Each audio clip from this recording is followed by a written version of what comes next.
Hello viewers, Assalamu alaikum. Welcome back to my YouTube channel English for Today. What's up? Hope all of you are fine. Today we are going to learn, that means to make many kinds of sentences by following only 4 structures. So let's get started our class. Okay, now first of all যে সেন্টেন্সটা আমরা তৈরি করতে যাচ্ছি সেটা কি দিয়ে, had better. এটা একটা মোডাল ভার্ব, এটা একটা কি মোডাল ভার্ব। আমরা বলি না এই কাজটা করা তোমার জন্য ভালো, কোনো কাজ করা ভালো, বরং কোনো কাজ করা ভালো, এই অর্থে আমরা কি মোডাল ভার্ব ইউজ করলে হাজার হাজার বাক্য তৈরি করতে পারবো, সেটা হচ্ছে হ্যাড বেটার। কি বললাম? Had better. এটার অর্থ হচ্ছে কোনো কাজ করা ভালো, মানে বরং ভালো, বরং ভালো। যেমন এই যে হ্যাড বেটার যখন আমরা ইউজ করবো, সেন্টেন্সের স্ট্রাকচার কেমন হবে? স্ট্রাকচারটা প্রথমে একটা সাবজেক্ট দিব, যে সাবজেক্টটা আছে বাক্যে সেই সাবজেক্টটা দিলাম, দেওয়ার পর হ্যাড বেটার আমরা ইউজ করলাম। এটা হচ্ছে একটা মোডাল ভার্ব। মোডাল ভার্বের পরে সবসময় বেস ফর্ম, মূল ভার্ব, প্রেজেন্ট ফর্ম বসে, একটা বেস ফর্ম দিলাম, তারপর আমরা এক্সটেনশন যা আছে তা দিলাম। ধরো তুমি বরং আগামীকাল যেও, তোমাকে আমি বললাম তুমি বরং আগামীকাল যেও, তাহলে এই বাক্যে আমরা অবভিয়াসলি জানি এই বাক্যের সাবজেক্টটা হচ্ছে কি তুমি, তাহলে তুমিটা হচ্ছে কি ইউ। আর বরং, যখনই বরং বা কোনো কাজ করা ভালো, এই বাক্যটা এভাবে তুমি বরং আগামীকাল যেও, অথবা তোমার আগামীকাল যাওয়াটা ভালো হবে বা ভালো। এই যে কথাটা, এই ধরনের সেন্টেন্সগুলো যখন আমরা তৈরি করব, চিন্তা করব, ওই সেন্টেন্সগুলো আমরা হ্যাড বেটার দিয়ে করব। কি দিয়ে? হ্যাড বেটার দিয়ে। তাহলে কি দিলাম? Had better, had better. You had better, তাহলে কি যেও, যাওয়া ইংলিশটা হচ্ছে কি গো। আগামীকাল যেও, আগামীকাল হচ্ছে কি টুমোরো। তাহলে আবার দেখি আমরা, you had better go tomorrow, you had better go tomorrow. তুমি বরং আগামীকাল যেও, you had better go tomorrow. বুঝে গেল? তাহলে দেখো কি দিয়েছি, সাবজেক্ট দিয়েছি, হ্যাড বেটার দিয়েছি, তারপরে বেস ফর্ম দিয়েছি, আগামীকাল কি দিয়েছি, টুমোরো। ওকে, তুমি বরং বিশ্রাম নাও, অথবা তোমার এখন বিশ্রাম নেওয়াটা ভালো, তোমার জন্য এখন বিশ্রাম নেওয়াটা ভালো, অথবা তুমি বরং এখন বিশ্রাম নাও। তাহলে তুমি বিশ্রাম নাও হচ্ছে কি ইউ, আমরা কি দিব? Had better, had better. বিশ্রাম নেওয়া কি, নেওয়া হচ্ছে টেক, আর বিশ্রামটা হচ্ছে কি rest. You had better take rest, you had better take rest. এগুলো কিন্তু সচরাচর এই বাক্যগুলো আমরা বলে থাকি, you had better take rest, তোমার এখন বিশ্রাম নেওয়াটাই তোমার জন্য ভালো, বা তুমি বরং বিশ্রাম নাও, তুমি বরং বিশ্রাম নাও, you had better take rest. তুমি বরং তোমার বন্ধুদেরকে দাওয়াত করো, তোমার মানে বন্ধুদের দাওয়াত করাটা ভালো হবে বা ভালো তোমার জন্য, বন্ধুদের দাওয়াত করতে পারো বা করো, এটা তোমার জন্য ভালো হবে। বা বরং বন্ধুদের দাওয়াত করো, ওদেরকে না করে বরং তোমার বন্ধুদের দাওয়াত করো। এই যে কথাগুলো আমরা বলে থাকি, বরং এটা করো, বরং ওটা করো, এরকম বরং শব্দ বা কোনো কাজ করা ভালো, এই ধরনের সেন্টেন্সগুলো আমরা কীভাবে তৈরি করব? ফার্স্ট অফ অল আমাকে সাবজেক্ট দিতে হবে, যে সাবজেক্টটা সেন্টেন্সে আছে সেটা দিব। তাহলে দিলাম হচ্ছে ইউ। ওকে, তাহলে বরং ভালো হচ্ছে কি হ্যাড বেটার, বরং ভালো হচ্ছে হ্যাড বেটার। ওকে, দাওয়াত করো, ইনভাইট করো, ইনভাইট, ইনভাইট করো কাকে? তোমার বন্ধুদের, ইয়োর ফ্রেন্ডস। তাহলে কি লিখেছি দেখো, you had better invite your friends. তাহলে এখানে আমরা 3টা বাক্য তৈরি করেছি, আর তোমরা এখান থেকে অন্তত নিজে 10টা বাক্য তৈরি করবে। আমার কমেন্ট বক্সে অবশ্যই বাক্যগুলো তৈরি করে আমাকে জানাবে, ঠিক আছে? তাহলে আমরা এখান থেকে কি শিখলাম?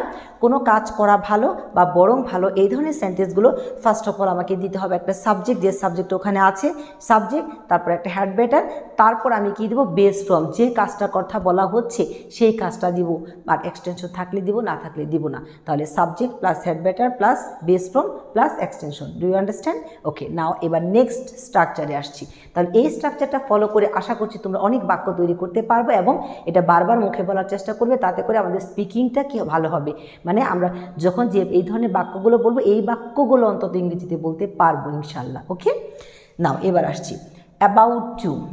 এরকম হয় না যে এই কাজটা প্রায় আমি করতে যাচ্ছিলাম, প্রায় করতে যাচ্ছিলাম কিন্তু শেষে যে আর করিনি, এরকম শেষ আর হয়নি, করতে যাচ্ছিলাম।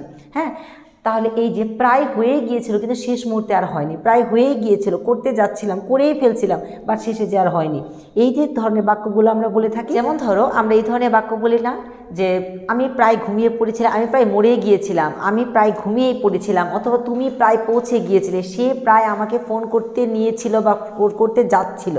এই যে সেন্টেন্সগুলো বলে থাকে এই সেন্টেন্সগুলো আমরা কী করে মেক করব। এই সেন্টেন্সগুলো মেক করার যে স্ট্রাকচারটা সেটা হচ্ছে ফার্স্ট অফ অল তোমাকে একটা সাবজেক্ট দিতে হবে। কি দিতে হবে? একটা সাবজেক্ট দিতে হবে, তারপর অক্সিলারি ভার্ব দিতে হবে, দেন অ্যাবাউট টু, প্রায় ইংরেজিটা হচ্ছে অ্যাবাউট টু, তারপর যে কাজটা করতে যাচ্ছিলাম সেই কাজটার ইংরেজিটা দিব, অর্থাৎ একটা বেস ফর্ম দিব। তাহলে প্রথম যে বাক্যটা লিখেছি দেখো, আমি প্রায় ঘুমিয়ে পড়েছিলাম। তাহলে পড়েছিলাম এটা কিন্তু পাস্ট টেন্স ইন্ডিকেট করছে, কি পাস্ট টেন্স। তাহলে আমি আই পাস্ট টেন্সের জন্য ওয়াজ অথবা ওয়ার, তাহলে আই এর সাথে তো অবশ্যই ওয়াজ, আই ওয়াজ। ওকে, প্রায় ইংরেজিটা হচ্ছে কি অ্যাবাউট, আই ওয়াজ অ্যাবাউট, ঘুমিয়ে পড়েছিলাম, I was about to fall sleep, I was about to fall sleep. বুঝা গেল?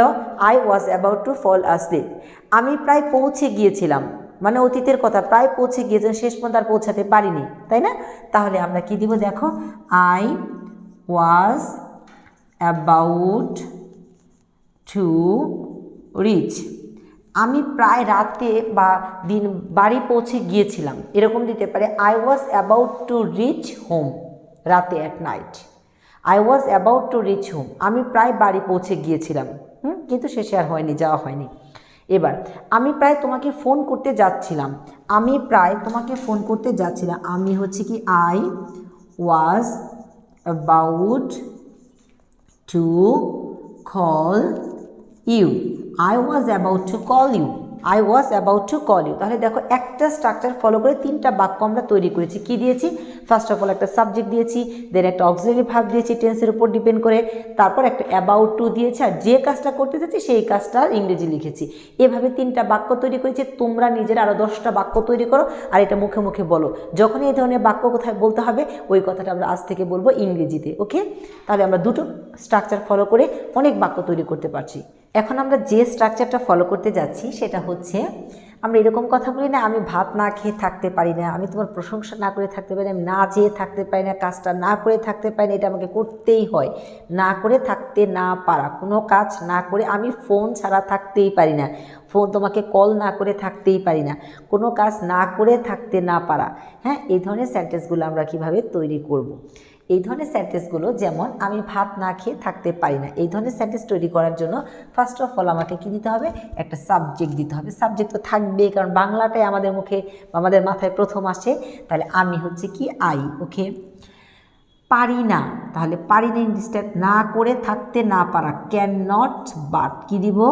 Can not but, I can not but, I can not but. তারপরে একটা ভার্ব, কি কাজ না করে থাক, কাজটা, তাহলে খাওয়াটা হচ্ছে কাজ, এখানে eat, I can not but eat, কি? রাইস, ভাত। এবার দেখো তাহলে স্ট্রাকচারটা হচ্ছে প্রথমে সাবজেক্ট, তারপর ক্যান নট বাট, তারপর হচ্ছে মেইন ভার্ব, তারপর হচ্ছে এক্সটেনশন। তাহলে এখানে সাবজেক্ট দিলাম আই, ক্যান নট বাট দিলাম না করে থাকতে না পারা, কি? খাওয়া, এক্সটেনশন হচ্ছে রাইস। তাহলে I can not but eat rice, আমি ভাত না খেয়ে থাকতে পারি না। সবাই তুমি রুটি খাও, ভালো, বাট আমি ভাত না খেয়ে থাকতে পারি না। আই ক্যান নট বাট অথবা I can't but eat rice বা টেক রাইস। ওকে, নাও আমি তোমার প্রশংসা না করে থাকতে পারি না, আমি তোমার প্রশংসা না করে, আমি পারি না, আই ক্যান নট বাট, প্রশংসা করা হচ্ছে admire, I can not but admire, তোমার হচ্ছে ইউ, অবজেক্ট এখানে you, I can not but admire you, আমি তোমার প্রশংসা, তুমি এত ভালো যে তোমার প্রশংসা না করে আমি থাকতে পারি না। I can't but I can not but admire you, I can not but অথবা আই কান্ট অ্যাডমায়ার ইউ, তোমার প্রশংসা না করে আমি থাকতে পারি না, তুমি খুব ভালো, তুমি খুবই কি বলবো, মানে তুমি মানে এক্সট্রা অর্ডিনারি তোমার মধ্যে আছে, যে কারণে তোমার প্রশংসা না করে আমি পারি না। I can not but admire you. Okay, আমি বই না পড়ে থাকতে পারি না, কিন্তু বই না পড়ে থাকতে পারি না, আমি মোবাইল ছাড়া থাকতে পারি না, এরকম কথা আছে না। হ্যাঁ, আমি তোমাকে কল না করে থাকতে পারি না। তাহলে দেখো আমি বই না পড়ে থাকতে পারি না, আই ক্যান বা can not but, I can not but, পড়াটা হচ্ছে read, I can not but read, বই হচ্ছে বুকস, আমরা এখানে বুকস দিয়ে দিলাম। তাহলে কি I can not but read a book অথবা I can not but read a book অথবা I can not but read books.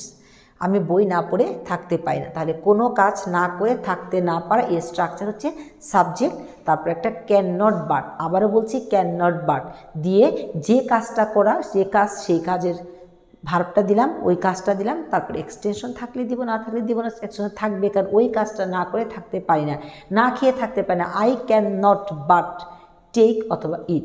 ভাত না খেয়ে থাকতে পারি না, I can not but eat rice.